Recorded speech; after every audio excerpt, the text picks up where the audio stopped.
Welcome, everybody, to our channel, Scientology Peeling the Onion. My name is Mark Fisher, and I'm, of course, here with my co-host, Janice Gillum-Grady. G'day, Janice. G'day, Mark. How you doing? I'm doing actually okay. I'm doing pretty good. I was going to say, I weighed myself yesterday. I've lost another couple of pounds. And this was, I did this video when I'd lost 50 pounds. And that's me when I started. And then on the right, that was 50 pounds, right? I'm now down 79 pounds. So I'm 29 pounds lower than the photo on the right there.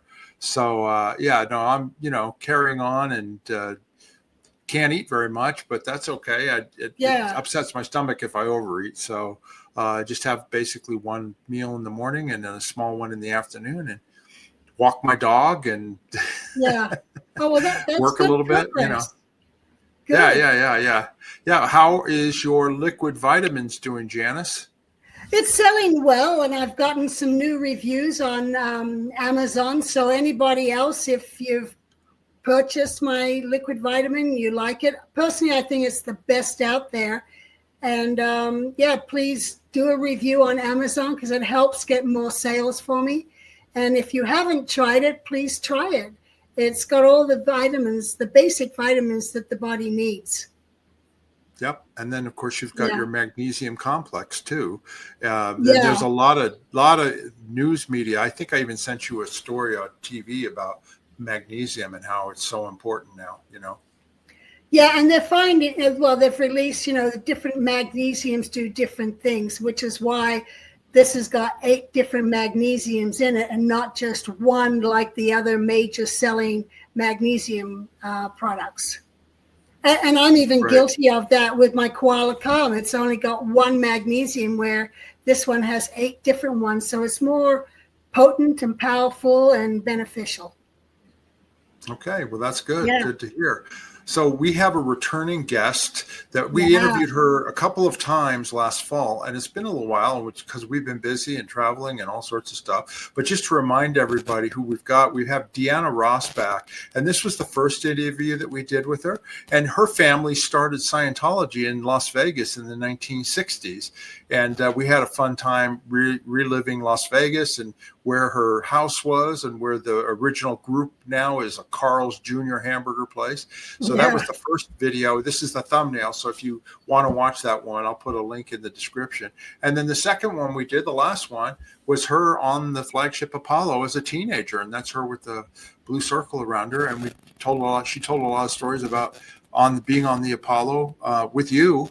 And you guys were reminiscing and all that sort of thing. So anyway, we're really happy to have her back. And go ahead, Jess. Go ahead. Because she and I, Deanna and I, can just get on a roll just talking about old times in the ship and things like that. So please be warned that we could get on a roll. And if you like hearing us on a roll, go back and watch number 1 and 2. But let's bring on Deanna Ross right now. Hey, hi, Deanna. Good day, Mark. Well, how's it going up there in the Reno area? Pretty good. It's a little chilly, but hey, I got my sweater on. We're nice and warm down here. Yeah. I remember cool those in the morning. days. Yeah, but it's nice. Yeah, nice right now. Anyway, where we left off at the end of the second episode was 1969, and we talked about the overboardings of the Class 8s into the water of the Apollo and the Mediterranean, and then at one point, then you basically left the ship shortly thereafter, and that's where we kind of left off. But Janice said, "Wait a second, you haven't told the story about the chain locker yet, so why don't we start with that, right, Janice?" Yes, let's start with that. Let's start with a bang. There you go. So you remember we were in Corfu and all of a sudden orders came down that we had to be ship ready to sail in like 48 hours, 72 hours. I don't remember. What I do remember is I was supposed to be in charge of battening down the hatches for my area. Well, that area was the canteen, at that time I was living in the little dorms next to the engineers Yeah. So I had to make those ready, and then the nursery had to be ready too. And so I was up like, I don't know, 48 hours, like all of us were. And once I thought I had battened down the hatches, I went to bed. And the next thing I know, my sister, who was in charge of me, said, "What are you doing? You're sleeping? You can't be sleeping." And I was just in a daze. And I'm arguing with my sister, obviously, and saying, "No, wait a minute. I did what you asked of me. What do you mean?" "Well, the rest of us are up. You've got to be up too." And I just fought back. It was just like, "No, you're not going to tell me to do that. I did my job." Now, Peaches was the chief steward at that time. Yeah. So she was your direct senior. Yes, absolutely. Okay. Peaches was your sister? Peaches is my sister. Yep. Okay. She's like 10 years older than me. So, she always bossed me around, and I always kind of put up a fight. But anyway, so the next thing I know, here comes the master at arms.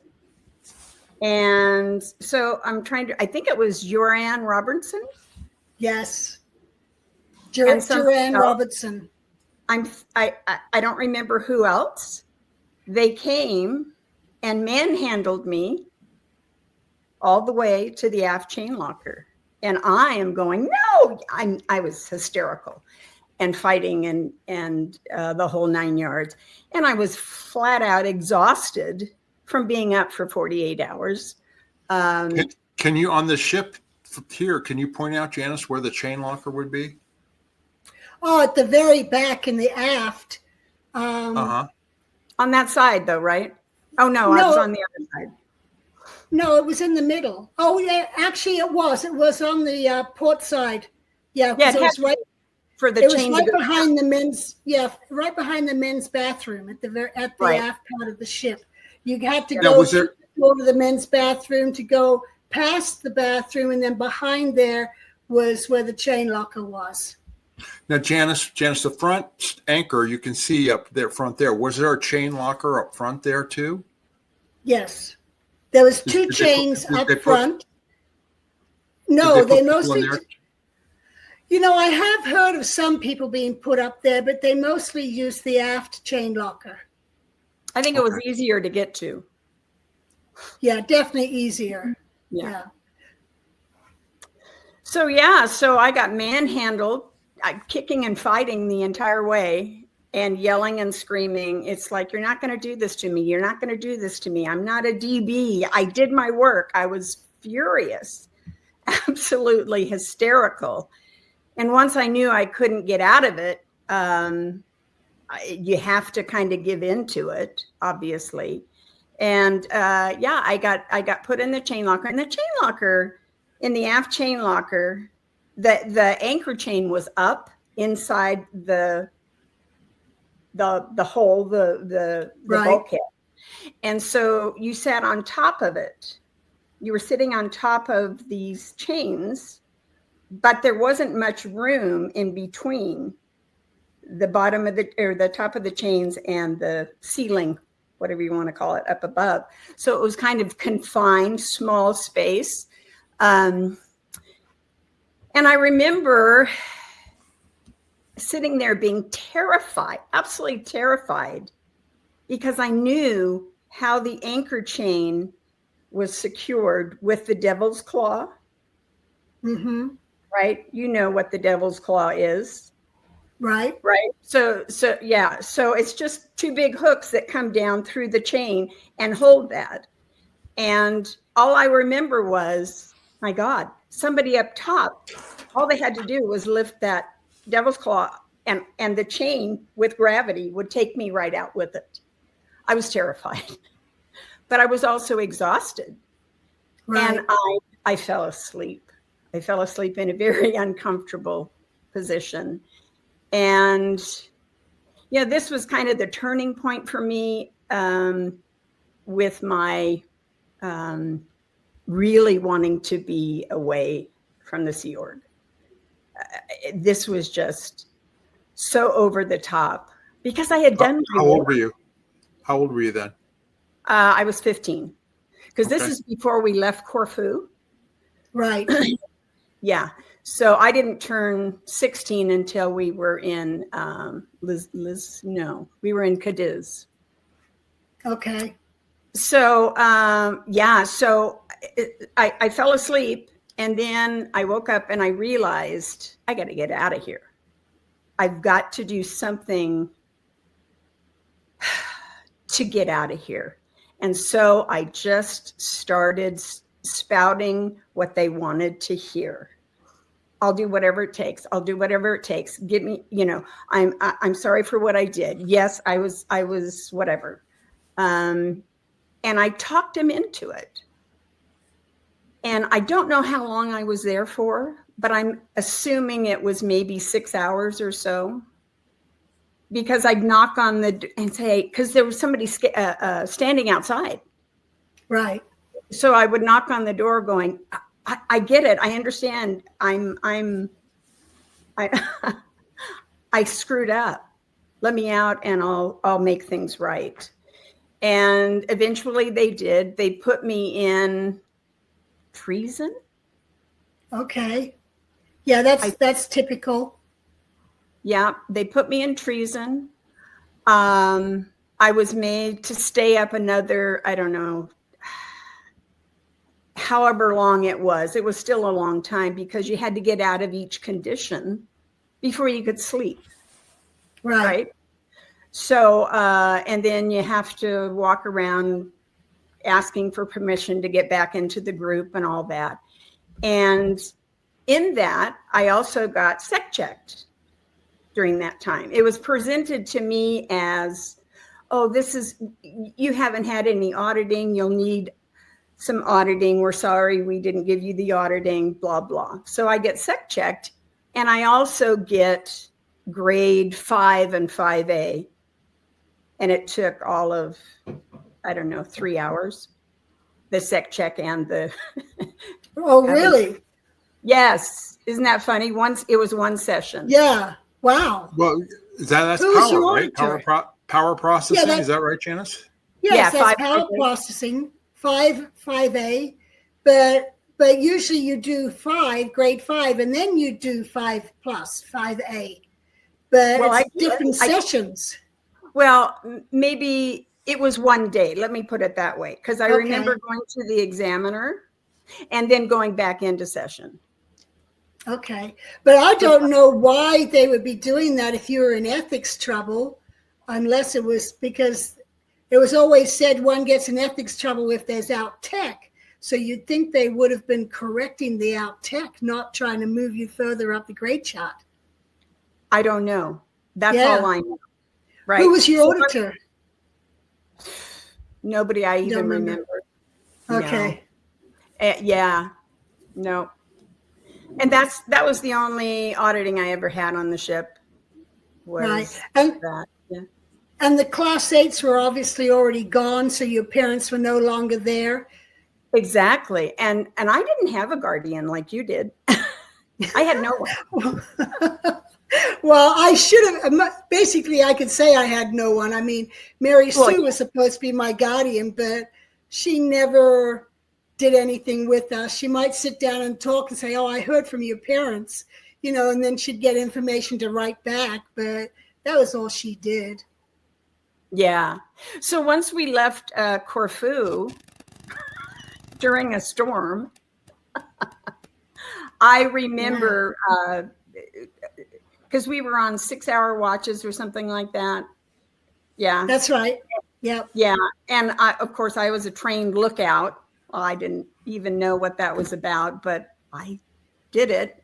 And actually, it was fun to go up on the bridge. Flying bridge.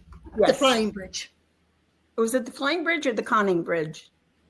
No, the flying bridge is above the bridge. Right. Okay.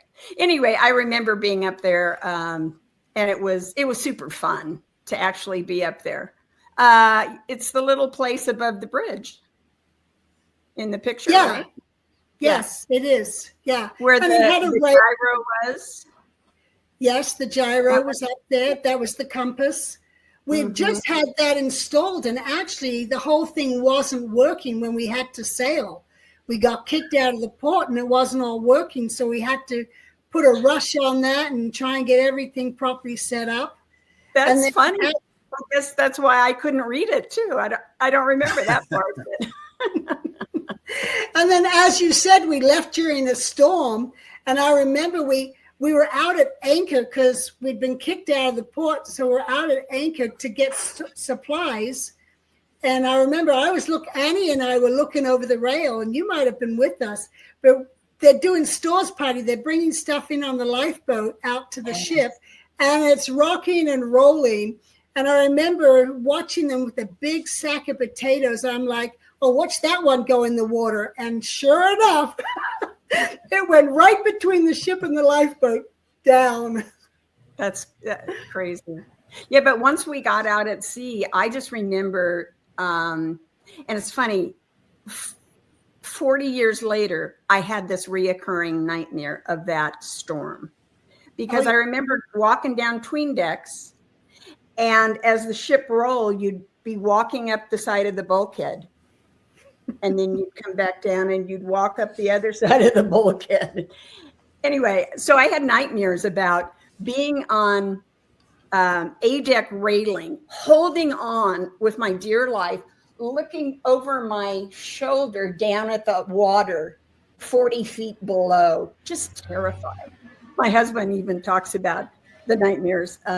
Yeah, but those all went away when I actually started speaking out about Scientology. Right. Yeah. Yeah, yeah, I used to have nightmares as well. They weren't dreams, they were nightmares. Yes. And they'd be where I'm back on watch working for the Commodore, for Hubbard, running messages, and there I was, 40 years old, I know. Oh, and you wake up and this panic going on. It's like, oh, yeah. So yeah, we left Corfu. We were out at sea waiting for someone to invite us in to some harbor. And we ended up in Cadiz, Spain. Well, first we went to Cagliari in Sardinia. You're right. Because we had to make our way over there. Yeah, I always get that mixed up. Yeah, you're right. You're right. And we did get a Liberty, but it was only like for a few hours, right? Yeah. I don't remember being longer than that.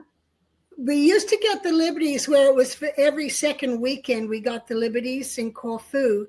And then when we arrived in Cagliari, that's when it was changed to 6 hours Liberty every second night.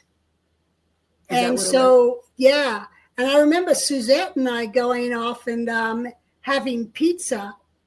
And, I'd never had pizza. And Suzette's all excited and telling me what pizza is.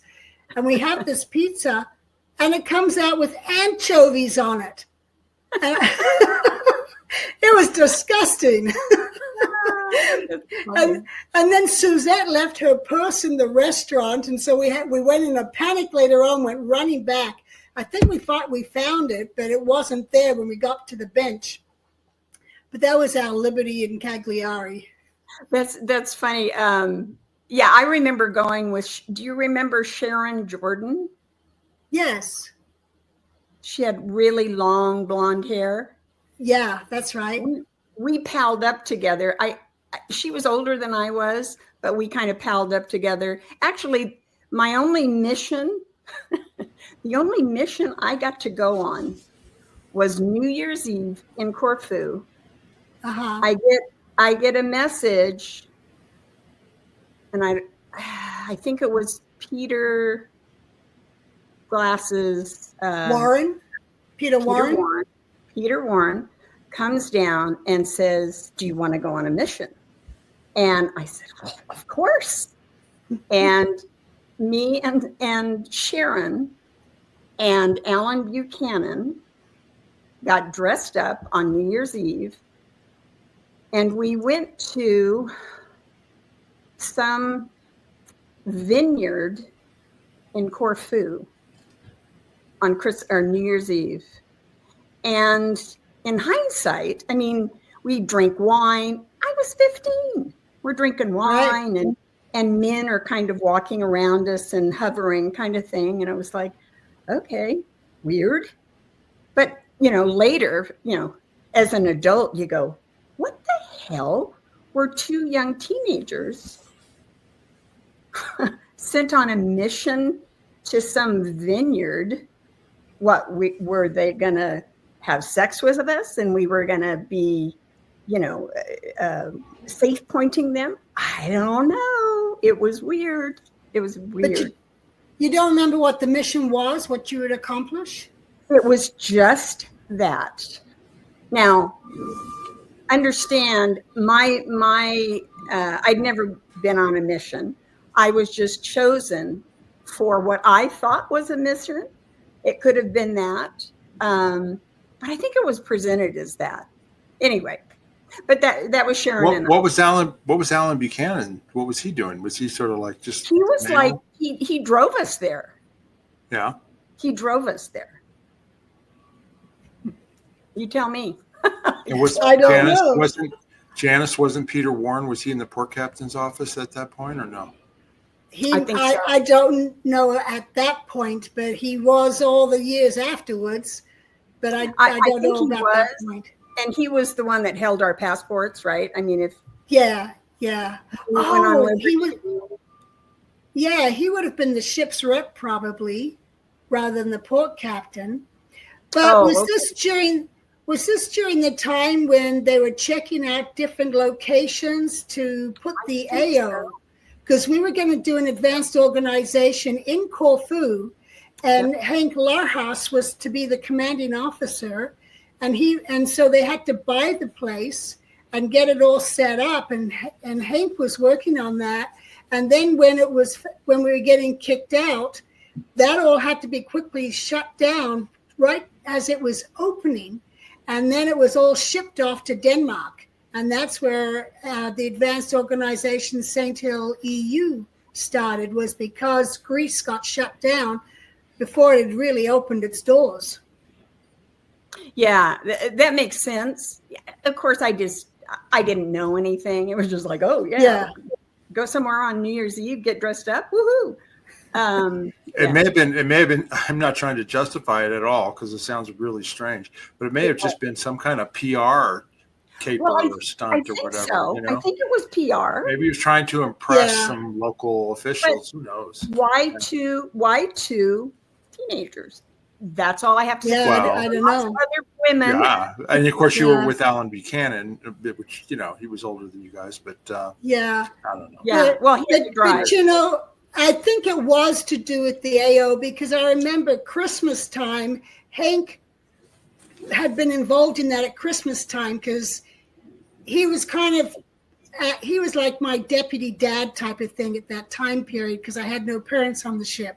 So Hank always, would check up on me and so forth. And I know that he was off doing that during that Christmas. Yeah. Kind of makes sense. It was just the two teenage girls. That was the weird part. Right. Right. And it was the only mission I ever went on. So, yeah. Two good-looking girls. Whatever. So Sharon and I in Cagliari, we went out because it's Italian food too, right? And I remember, I don't know if we got food, but we ended up with like a cappuccino. Okay. Yeah, that was about it in Cagliari. And then we head out to Cadiz, right? That's the next port of call. It might be. I'd have to look at my book and see. Well, I'm going to say, so we left in March, yeah? From Corfu? Yeah, I think so. Yes. Right. My birthday is in April, the beginning of April. And I remember celebrating it in Spain. So. Okay. Yeah. That's as good as I've got on the date. And then after that. Go ahead. No, I have the sailing schedule in my book for what port we went where. Right. Yeah. You guys are good on timelines, but it's okay. You can just carry on with the story. You remember dates and things better than anybody I know. Oh, Janice, not me. I'm relying. Well, you're pretty good too. You remember a lot of names and stuff too. Janice goes, "Oh yeah, oh yeah." Right. Yeah. Did we ever find out who was in that picture with Alex Sibersky? No. Okay. With Alex Sibersky. Well, that's the one I said was Andrea Sibersky. No, you said it was Andrea, and I said no, it wasn't. Yes, exactly. And then I sent you another picture of Andrea, and we realized that was not Andrea in that photo with Alex. Right. Yeah. So I have one more question, and that is the picture of the DPF up above with me in it, right? Yes. That was the DPF, right? I swear you said that the one next to Robin is Norman. Yeah. And so my memory is Norman wasn't in trouble during that time. Now, does this name sound familiar? Malcolm Nemus? Malcolm Neiman was on the ship and he was in the engine room, and that is definitely not Malcolm. That is Norman. Are you talking about the guy next to Jeff Walker, Janice? Next to Jeff Walker? Yes, between Robin Lindsay and Jeff Walker. Oh, that's definitely Norman. Yeah. Okay. Well, I just don't remember him being there because he was always above me, right? He always was in charge of scrubbing the decks and doing stuff. So I just don't remember him being on the workforce like that. We were all screw-ups right there, right? No, I wouldn't. I didn't think so because Paul Elliott, I thought. Go ahead. I just thought it was a bunch of the deckies, not all screw-ups. I mean, Julie was a messenger and she's there. Is that Suzette? Is that Suzette? I think she was there for the picture. Suzette's right next to you, Deanna. Right. Yeah. Yeah. I think Julie was there for the picture. Oh, okay. Because Suzette was a messenger, but then she didn't want to be a messenger anymore. So then she was put on the decks, and then she wanted to be a messenger again. So, she went back and forth several times. Okay. Well, maybe it was just me that I got put on the decks after the chain locker. Could have been. Who knows? I mean, they're so random and all that. Hey, Deanna, do you have any good Suzette Hubbard stories? Did you get along with her in those days? We had a blast. We used to hang out. So we always used to ditch study, always. I don't ever remember going downstairs after your, 10-hour day and studying. It was just like, absolutely not. So we would go.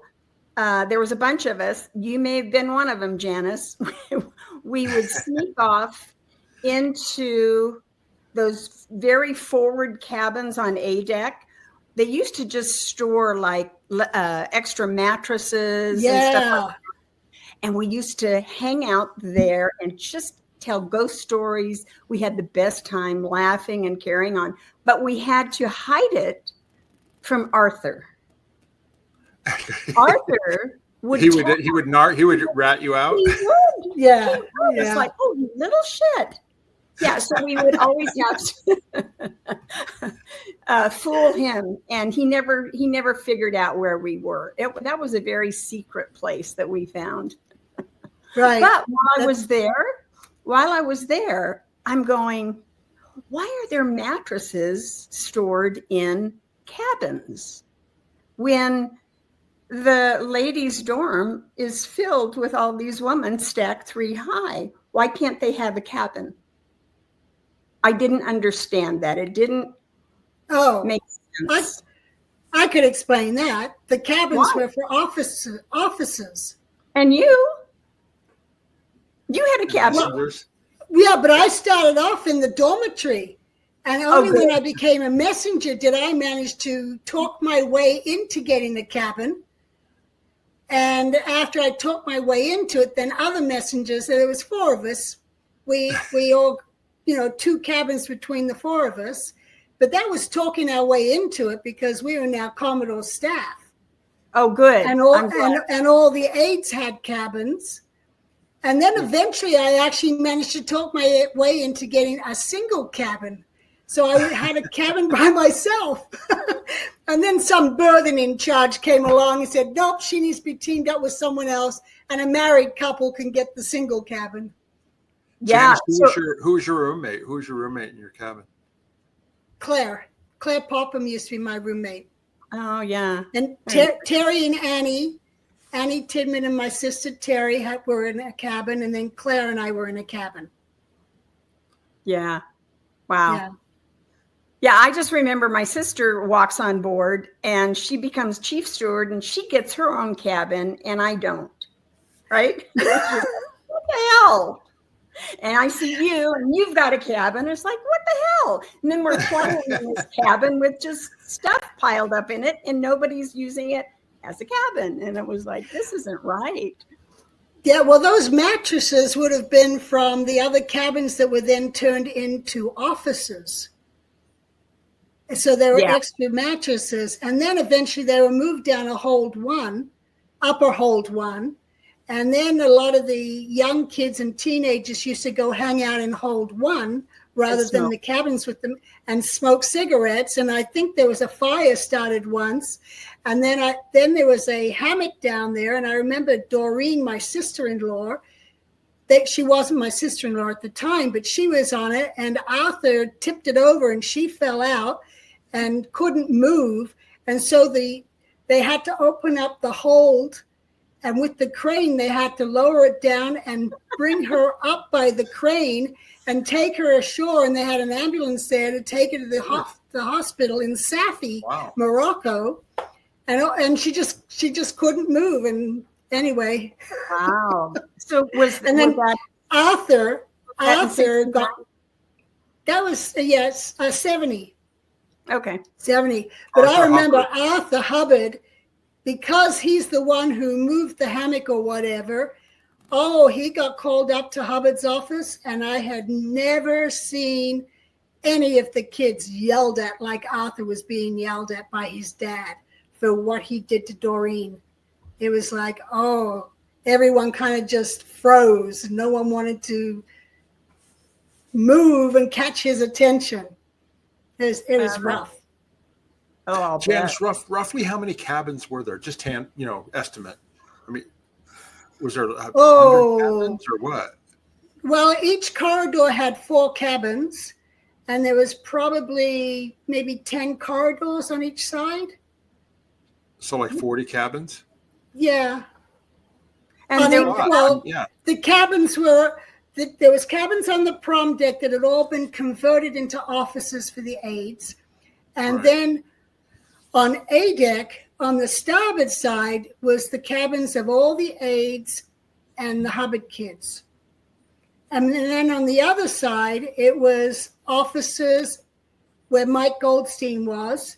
And then the next corridor was Hubbard's closet and laundry room and stuff like that. And then you had Mary Sue's room, which was the size of a corridor of 4 cabins. And Hubbard's room was the size of 4 cabins. And then the next corridor, you had a library for Hubbard. And that later got turned into Hubbard's auditing room and a library. So right there, Mary Sue and Hubbard took up 12 cabins between the auditing room and their staterooms. So how many cabins were in the aft? In the aft area, probably maybe 16. Okay. Because when the Class 8s came on board, that's where my mom and Alan were was one of those cabins. Yeah. Janice, were the Hubbard kids' cabins any nicer than the cabin like that you shared with Claire? Was it like about the same size? Exactly the same. Right. Yeah. Except for they were on A deck because the Hubbard family was on A deck and the aides were on A deck. And then the regular officers were on B deck and the messengers were on B deck. Except for when I got my single cabin, I moved up to A deck. That's funny. That's my one memory of Quentin was on A deck. it must have been near his cabin because he was in the corridor coming out into the area out front. We just had a fun time. He was just a nice kid back then, you know. He had a cabin forward on A deck, and he'd start in the foyer and run down that corridor as if he was an airplane. Yep, that's kind of what I remember. It's really funny, but so Diana was born in what, 52? Yes. I think. So I was 52. Kind of in the middle. So it was Diana, then there was me, then there was Quentin, then there was Suzette, but they were all pretty close in age. Yeah. So I just remember I wasn't cool and old enough like Diana, but I was a little older than Quentin. So yeah, but not by much. Yeah, and you know, Quentin died in Las Vegas by the McCarran Airport. Guess what? I was in Las Vegas that weekend. Oh, no kidding. Oh, really? I know. I was panicked going, oh my God, do you think Osa thought I killed him? It's like, oh. Yeah, we had gone down for our wedding anniversary. We went to Las Vegas that weekend. So yeah, it was like, oh. And then we saw on the news, like, oh my God. Yeah. And there's so many things that don't add up. I had a couple of talks with Eddie Walters. You remember Eddie Walters? Mm-hmm. And Eddie was used by the Guardian's office to do all the public relations regarding Quentin's death and so forth. And, you know, it was like there's reports of there being a carpet in the car and his hair being in the carpet. So he was killed elsewhere, that somebody else, you know, set up the car there at the airport and put the exhaust in through the window. It's just so many different stories. You know, and then apparently Mary Sue hired a private detective to investigate it. And he's the one that found the carpet with Quentin's hair in it that, you know, nobody else had found. So there's just some things that have never added up on his death. Yeah, I couldn't speak to that at all. I just got it from the news, you know. So yeah, he was just a nice kid, super nice kid. I didn't know anything about him being gay or anything. I knew he was sweet and a little feminine, but you know, we were still young. So yeah, I can't speak to that at all. Yeah. No, yeah. I never suspected him as gay, even later when people said it, because I had a good relationship with him. There was even one point I'm sitting there on watch at the end of the corridor, and he came and sat down and we're chatting away. And he's like, I think he was probably 16, 17 at the time. He goes, you know, if they're going to force me to get married, I think I'll marry you or Annie. Isn't that funny that he would say that? Yeah. Forced to marry? Isn't that weird? Yeah. Yeah. It's like, okay. I don't know. But you know, I mean, he was not my type, so, and I wasn't into boys, so. Well, you had to be like, what, 15 or, you know, 14 or 15, right? Yeah. So where do you fall? So we were at Cadiz. That's where we got on. Oh, I'm just going to ask, Janice, how old are you, or what year were you born? 56. 56. Okay. So for my side of the family, it was Diana, my brother, Quentin, Terry, Suzette, me, Arthur. We all just fit between each other. Yeah, I think Peter and I are real close in age. Yeah. Yeah, he's March 53. Oh, April 53. So there you go. Okay. Yeah. Yep. So anyway, after Cadiz, I just remember sailing up and down. I guess we went through the Straits of Gibraltar, right? And then sailed up and down the North African coast for a long time. Yeah, we actually sat at sea anchor for months. Yes. In 69. And I remember talking to the cook, the chief cook, because every meal it was powdered potatoes, and breakfast was powdered eggs, And I'm like, we have so much powdered food on board, we could create an island. That's probably how I lost, like, I don't know, I lost like 30 pounds while I was there. I couldn't eat the food. And I remember, well, that's a little later down the line, talking to the ethics officer, but anyway. So we were at anchor. I just remember certain times of the day as the ship rolled around in a circle almost, right? And you could see land in the distance. I remember that. Yeah. Yes. And yes. Then we ended up in Cape Verde Islands. Do you remember Cape that? Verde Islands. Do you remember? That's right. Yeah. And do you remember we anchored in the Atlantic and we all jumped overboard and swam? Yep, we do that often. Yeah. But that was we went celebrating into the Atlantic. We all jumped overboard. Off of April, right? Wasn't it? Off of the well deck. No, it was higher up that I remember. Well, the well deck, which is B deck, right? That was the normal deck that people would jump off to go swimming. We'd open up the door. We'd open up the doors at the back there where it goes down. That's where we would open up those doors and we'd all jump out of there and then climb up a ladder to get back up there. And there's people who the ladder would swing back and forth and they couldn't get themselves up. And so we'd be trying to push them up from the water to get them up over the rubbing straight. You can see the upper rubbing straight there. Right. I remember that. Yeah. I was a really good swimmer.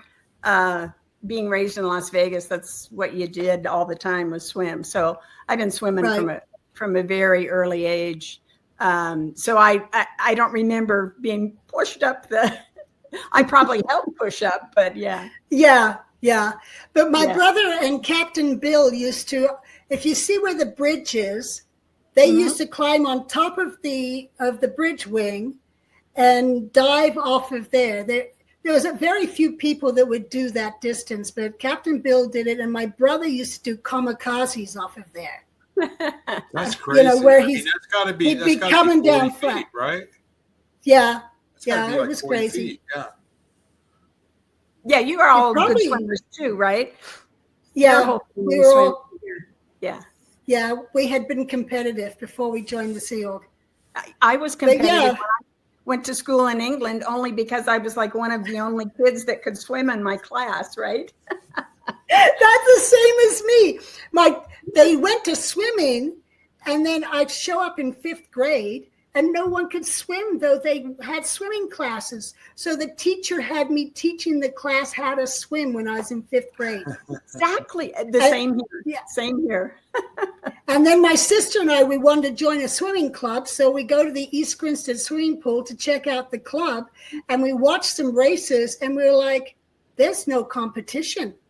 It wasn't even worth wasting our weekend to even try and compete against these people because they couldn't swim. Exactly. And I know at the end of my school year, they had those games, just athletic games at the end of the school year, and they were swimming, and I walked away with all these gold medals, kind of thing. Okay, just to chime in, I also was a competitive swimmer as a kid. When I was 8 years old in Hawaii, I was on a swim team there, and we were like the state AAU champion relay when I was 9 years old. And then when I moved to Washington D.C. area to Virginia, when I was 10 years old. They had like a summer league teams and stuff. And the neighborhood we moved into, I went in there and all of a sudden I was like the best swimmer on the whole team. Same thing. And I won all the trophies that first year. Then we moved to another neighborhood closer into DC. And that team was like one of the best in all of Northern Virginia. And I was on that team, but I wasn't as good as I was at the other place. And I swam till I joined the Sea Org. Yeah. Well, we did too. And my brother, he went in the Army Cadets or something like this, and they had a swim team. And suddenly my brother is touring with them, though he'd just joined, and they had him in every single race because they knew, and they just cleaned up. He won every single race for them. That's great. Crazy. So all right. So we're ready. Went to Cape Verde Islands, right? Yeah. Yep, Cape Verde Islands. Right. And I remember being shocked at what a poor country it was. Do you remember that? Yeah, it was really super friendly the kids, people. Yeah. Yeah, but the kids would, there were sand sharks, and the kids were all jumping off the pier, and you'd see them with missing limbs, and they'd still be jumping or diving off the pier and swimming around. Yeah, I just remember the begging because they saw you as a tourist, I guess. It was just like, we don't have any money. Poor kids. Yeah. And after that, I guess we went to Safi, yeah? We had to go into dry dock, right? Yeah, Casablanca. Right. So, or did we go to Safi? No, there was Lisbon in there too somewhere. We were in Lisbon, yeah. Yeah. I remember going to see Romeo and Juliet there. Yeah, so it's kind of a day in, day out existence. But I do remember once my sister left the ship, and I think she left in July, her and Ron Pook left and went and got married. Yeah. Mm-hmm. And left me. And it was just like, oh, great. Here I am by myself. I just remember sailing around a lot and only a few ports going into. We went into Lisbon. We went into Cape Verde Islands. We went into Las Palmas. Safi. We went to the Canaries, Safi. I don't remember the Canaries. Oh, okay. Yeah. Do you think you were at the Canaries during my time? Probably not. Maybe that was later. Yeah. Yeah. But we did have to go into dry dock. I remember that. That was Casablanca. Okay. Yeah. And so at that point, I had befriended a family, the Blundells.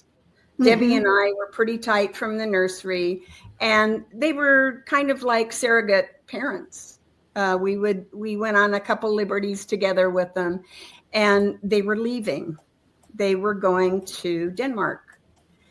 And I went, I've already lost my mom. I've lost my sister. Now I'm going to lose them too. And then I'm going to have nobody. So I started petitioning to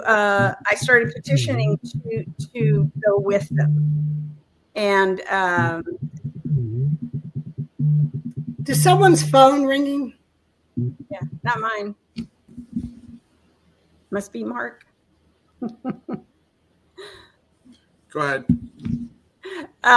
Yeah, so I just remember having to go through every person to ask to CSW, is that what it was called, right? To get staff work.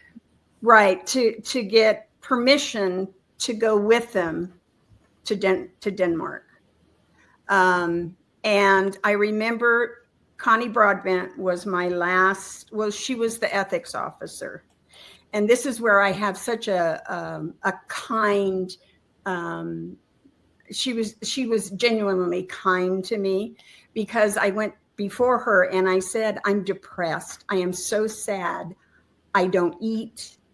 You could give me a steak meal and I couldn't eat it because I'm so depressed. And she recognized I needed to be off the ship. And she was the one that pretty much sealed the deal for me to leave. And so that's when I left. And that was, it must have been September I remember being in dry dock because there were no bathrooms, and you were up high and you had to walk across the bridge to go to the bathroom. Yeah, all that good stuff. And so we left there on September 8th, I think is what my passport says. And we, what year? 1969. Yeah. And so, so we traveled from Casablanca. We took a plane to Malaga, Spain. From Malaga, we took a train into Madrid. And then we changed trains to Paris. And then we took a train once again, all the way into Denmark. It was. And when you say we, was it you and who else? It was the Blundell family. So it was Bill and Bet and Debbie and Julie. Thank you. Because Leslie, the oldest sister, had already blown. Right. So it was a real fun experience, the trip and everything. We had a good time. And we went to the Louvre in Paris. We did a little sightseeing, which was fun. But then ended up in Denmark. And in Denmark, they put you to work one more time. And it was just like, what the hell am I doing here? I don't want to be here. And so I don't remember if I think I had to ask permission to make a phone call to my mom, but I didn't know her phone number because they had been on the ship, right? And they went to LA. Mm-hmm. I didn't know where they were from then. Now, in hindsight, they had left LA. They had blown, having been on their mission there. My mom got sick. Anyway, they ended up back in Reno. And so when I made that phone call, I made it to the last phone number I remember having in Reno. And it happened to be one of the people that was on course there or something. And so I get a phone call back from my mother saying, hi, how you doing, blah, blah. And I said, Mom, I want to come home. And she said, okay, I don't know how I'm going to do it. Because she was fresh out of the, she probably went to LA. She was only there for a month or two, and she blew LA. So that was in 68, ended the year 68. So they were struggling to get back on their feet financially. Right. And so next thing I know, I get another phone call, and she said, here's a plane ticket for you. I didn't know at the time. She ended up borrowing a bunch of money from Susan. I don't know if you're familiar with the name Susan Spencer. Mm-mm. No. She was a teacher along with Dick Laddie in Las Vegas. Okay. Yeah, she was the gym teacher for the girls, and Dick Laddie was for the boys. That's where they met. I think that's where Dick Laddie got into Scientology, was through that connection somehow, or vice versa. Anyway, so she borrowed all this money, but it was paid off in auditing. So my mother paid off with auditing for plane ticket. And they sent me a plane ticket. They gave me, I just remember I had to take a train into Copenhagen, and then I had to fly from Copenhagen into London and then stay the night in London for the flight out the next day. I was still 16 years old, and I had just enough money. I didn't even eat that day because I didn't have enough money, and all I had were kroner. And so I was begging for food on the airplane. That was about the best I got. So stayed the night in London, had to save that money for a taxi ride in Heathrow. Got on the plane in Heathrow, and I remember landing in San Francisco and going, I don't have enough money, and it's all kroner. I had like 3 coins left, and I didn't know how I was going to make a phone call to my parents to pick me up at the airport. And it was like, do I ask the flight attendant? Do I ask just a stranger? can you take this money for a dime that I can make a phone call? Well, come to find out, of course, they were waiting for me when I got into Las Vegas or into Reno. So that's how I left the Sea Org. And I left with a freeloader debt because I got my power processing.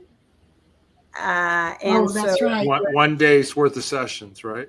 Yes, 1 day worth of sessions. And I believe it was close to $2,000 in 1969. And I was 16. A lot of money. Yeah, a lot of money for a 16-year-old that didn't have a job or anything. So, and of course I was pressured by my family. They were being pressured for the money, for the freeloader's debt. Otherwise they were going to have to disconnect from me. Luckily, my dad had some money on account at the AO in LA. And my stepdad, Alan, was a real sweet talker. And he went up to the Guardian's office, and Artie Marin, I think, was there. And maybe Lynn Zinberg. Don't know her. It's a guy. Anyway, I think he sweet talked him into telling the AO to use that money to pay off my freeloader so, the family could speak. And they did it, which is good. And so from there, continued on in Scientology because I had to work for my mom. I didn't have an education. I was ripped out of school so many times, just like you, Janice. So I worked for my mom in the mission, and by then we were up at Lake Tahoe. We had sold, did we sell it? No, I guess we were running both missions, one in Reno, one in South Lake Tahoe. And one day my dad went to the AO to use the rest of his money. Well, he was having headaches. And so my mom said, it's because you're only clear. You're in that non-interpolation zone. You should go. Non-interference, yeah. Yes, and go get, and that's your headaches. He would stand, his roommate would say he would stand in the shower until the water ran out, putting hot water on his head. His headaches were so bad. And so he went to LA, and we didn't hear from him. We didn't hear from him. We didn't hear from him. We didn't hear from him. And so we were getting very worried and called the AO, and they didn't know where he was. He was already off lines. And so Pat Price, I think you know who Pat Price is, right? Yeah. Mm-hmm. He was around up in Tahoe during that time. And being a policeman from Burbank, he said he went down there and started tracking where my dad was. My dad, like your mother, had a brain tumor. Oh, and, wow. And he was in a hotel room and didn't know where he was or who he was. And Pat Price brought him back. And of course, from that point, they put my dad into PTS handling of keep him calm, keep him quiet, don't speak to him, all that good stuff, while the man has a brain tumor and doesn't know where he is. We, even to the point of, there was a cabin. My mother couldn't stand him in her house anymore. So she rented a cabin for him, and he stayed alone in a cabin by himself, not knowing where he was. It was awful. Wow. And finally, my husband and I said, there's something wrong. There's definitely something wrong. We have to get him. And we took him to the VA hospital in Reno. And I was like pregnant with my daughter. Anyway, we take him in and they do an interview. The doctor sits down and does an interview with him and says, you know, what's your name? And he says it. And he said, who's the president? and he couldn't answer. He sat there and was trying to think, what year is it, Rex? He didn't know what year it was. Within 24 hours, he was prepped for brain surgery because they knew it right then and there. That's right. He had a tumor. Anyway, it turns out that he had a massive tumor that could not be removed. They did lots of stuff. It prolonged his life for a little while. He lived maybe another, that was 73. He died in July of 74. And he died alone in a veterans hospital in San Diego. Because of Scientology, my mother said, once he went to the hospital, don't go visit him. You'll make him want to stay in his body. Don't visit him. Oh, yeah. Don't visit him. He was in the hospital from February until July, and I never visited him. And we get the phone call that he's died. So I, as the only living survivor, had to go in and take charge of his body. And the looks that we got from the nurses was awful, was absolutely awful. And I can't say I blame them. It's just no way for someone to die. Anyway,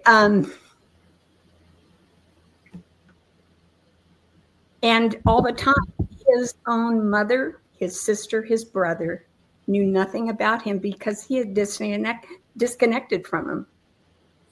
And I, as a good Scientologist, had disconnected from my grandmother too, because she's the suppressive, right? Anyway, jump forward. My mother is now sick, and she ends up dying too in 76. But she gets a funeral at Celebrity Center, right? And so I'm there, and you got to understand, they're 2 years apart, a year and a half apart from dying. I'm 22 years old by this time, and at the Celebrity Center, and they're giving this, and I'm in the front row, and I'm breaking down crying. I am crying hysterically. I don't know if it was hysterically, but it was pretty good. Yeah. And the looks I got from fellow Scientologists. Now, we already had it from the nurses in one emotional, and now it's the Scientologist. Oh, she's so this Miss Emotion, she's so griefy. My sister said she needs to get into session. She needs a session right away. Typical. And yeah, it's just like, this is normal response, y'all. Mm-hmm. Anyway, I remember leaving that place. We went for a little lunch afterwards, and I had to get up and throw up because of the awful treatment that I just saw. Anyway, what can I say more than that was one more reason. And you also have to remember, I never ever asked for an auditing session. I never once asked for any training. I never once asked for any TRs. It was always demanded of me. Right. And I never wanted Scientology. And after all this shit, I went, thank God my mother has passed away. I don't have to do Scientology anymore. And that was it. Wow. That was 1976, Yeah. 77? Mm-hmm. Yep. What did you end up doing after that? I mean, you were married, obviously, had kids, and So after that, I stayed in touch with a few Scientologists, and I think you'll know them, and that is Alan Henderson. He was married to my roommate, Angie. Well, after he divorced Mike and the kids' mother, he married Angie, my roommate. She was a real tall German girl, super nice. But I stayed in touch with her, and she became disillusioned. She was in LA. Alan Henderson would tell us tales about him going to Gold Base to do construction. Oh, I didn't know Alan did that. Yep. He was a contractor, a general contractor, and they were living in Orange County. So yeah, he couldn't tell us where the base was, but he was doing work for Scientology. Right. And so my friend Angie is doing her squirrel kind of auditing, not being on lines and stuff like that. And pretty soon she gets declared. And then the whole Mike has to disconnect from his dad and all that good stuff. Yeah. So. Wow. Yeah, and I believe when Alan died, none of the kids showed up. No, it was, it was awful. Yeah. Go ahead. No, you go ahead. No, I was just going to say, Mike died. When did Mike die? Mike died in. Not long ago. 2000. He came to see us here in Las Vegas. 2018? Yeah. 19, somewhere along in there. Yeah, he came to Vegas and we went to lunch with him. Yeah, well, he came here too. We spent, it was right around New Year's, and I just don't remember if it was 2018 or 19, somewhere along in there. It was before COVID. And yeah, we drove him around, had lunch, took him to the mall to go shopping and whatnot, because he was up from Ecuador, because he was living in Ecuador. And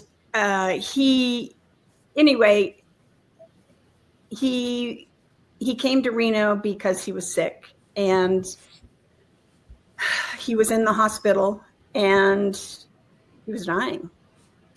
Well, he called me from the hospital. Mm-hmm. He called me from the hospital and asked would I send him a CalMag. Mm-hmm. And I said, sure. And I mailed it. And the next thing I know, he was dead. Mm-hmm. Yeah. I remember Facebooking Matt Henderson and letting him know that his brother was here, and he had, just a few days left, and I never heard back from Matt. Right. Yeah. Yeah. Disconnection, the evils of it. Absolutely. And there's no reason, absolutely no reason. No. Mm-mm. What did you end up doing? Like you left Scientology in 1976 or whatever. So then what did you do, with your life? I mean, did you have a career? So my husband is a pilot, and we ended up living in San Diego for quite a few years.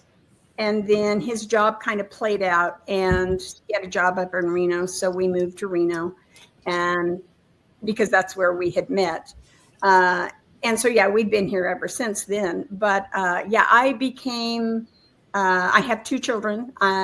They're old now, like me. My son's going to be 50 and my daughter will be 52.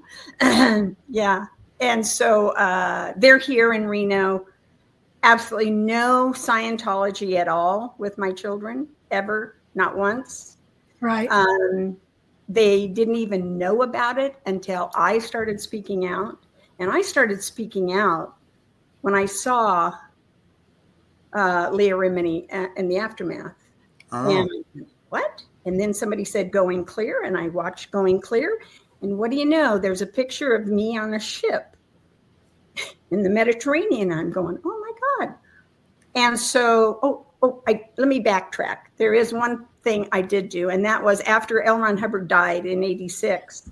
Yeah. The Time magazine came out. Yeah, that was 91. 91? Okay, that's what it was. So in 91, I see the Time magazine article, read that, and then I get John Atack's book. A Piece of Blue Sky. Yeah. Yes. And I read it from cover to cover and went, oh, I knew I didn't like this, but what the hell? Right? Oh my God.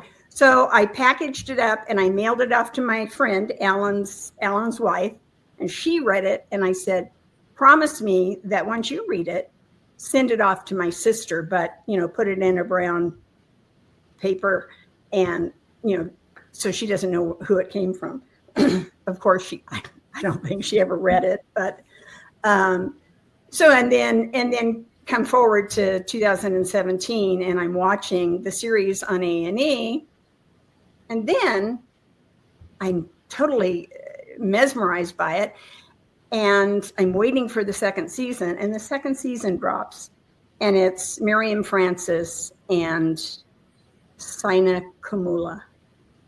And that moved me to speak out. Because no sexual abuse should be happening and hidden in Scientology.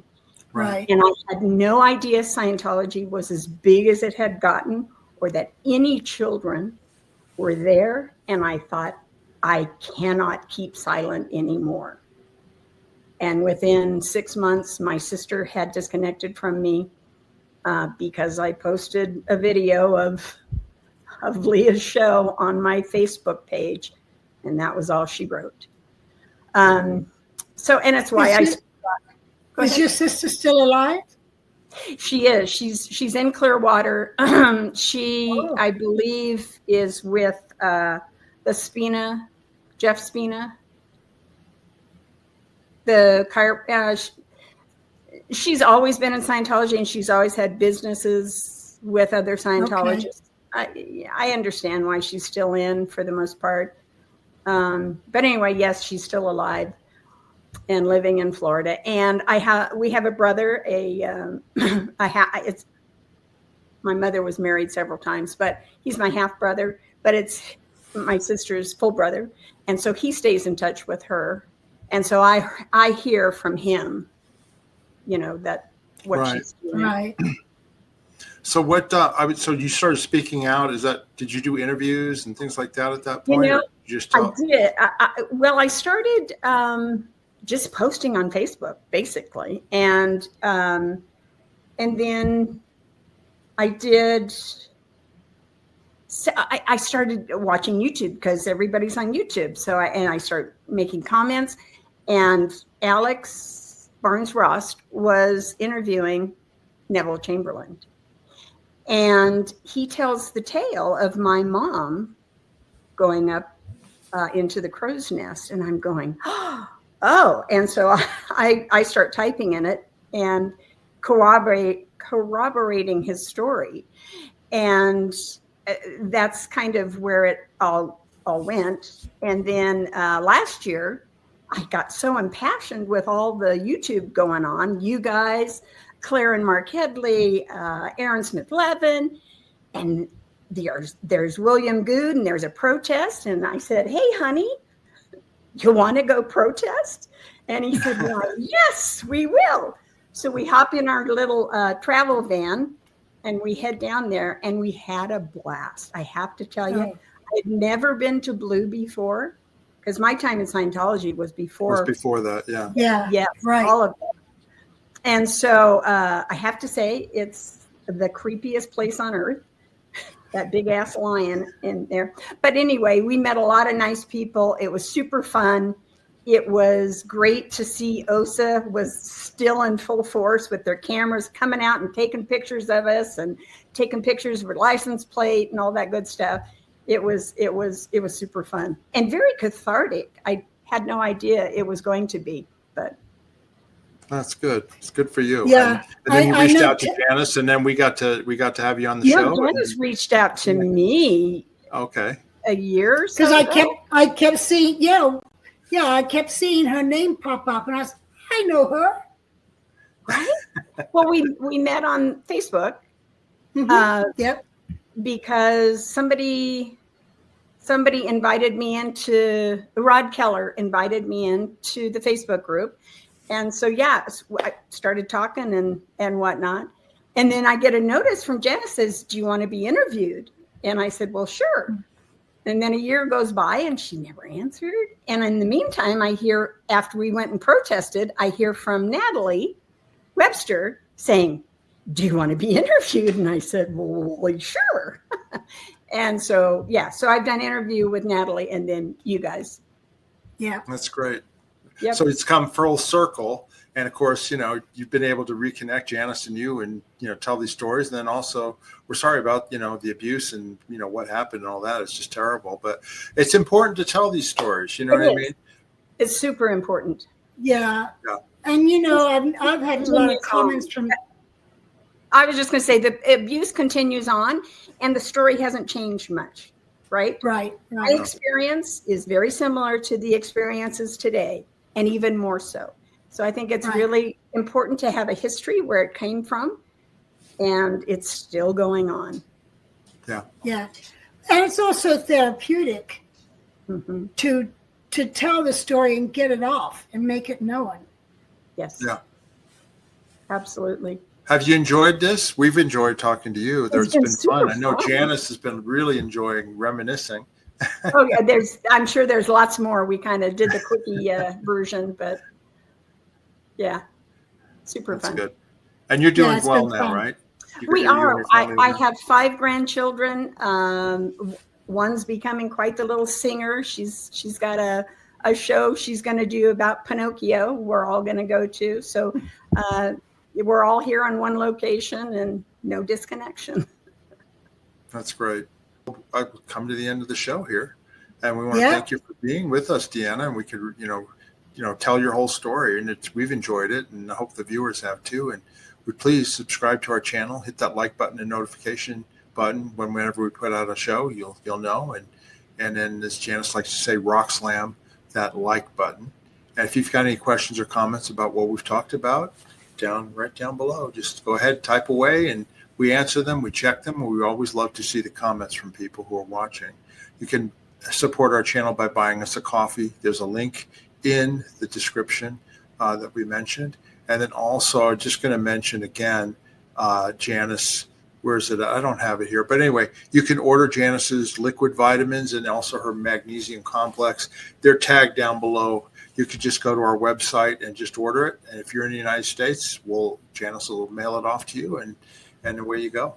Right, and her books. Don't forget her books. Oh, and her books too. Yeah, they're tagged below too. Yeah, then you want to get a more detailed history of the Apollo and the sailing schedule and all that, and you can cross-check whatever Janice and Deanna have been saying about which port when. It's all in Janice's book. It is. That's right. Okay. Have you guys got anything else you want to say before we end off here? We should get together whenever either one of us is here in Reno or in Las Vegas. Yeah, it'd be fun. Absolutely. Yep. Okay, everybody. Absolutely. Yeah. Until next time, everybody. We'll see you later. Bye-bye. Thanks. Bye.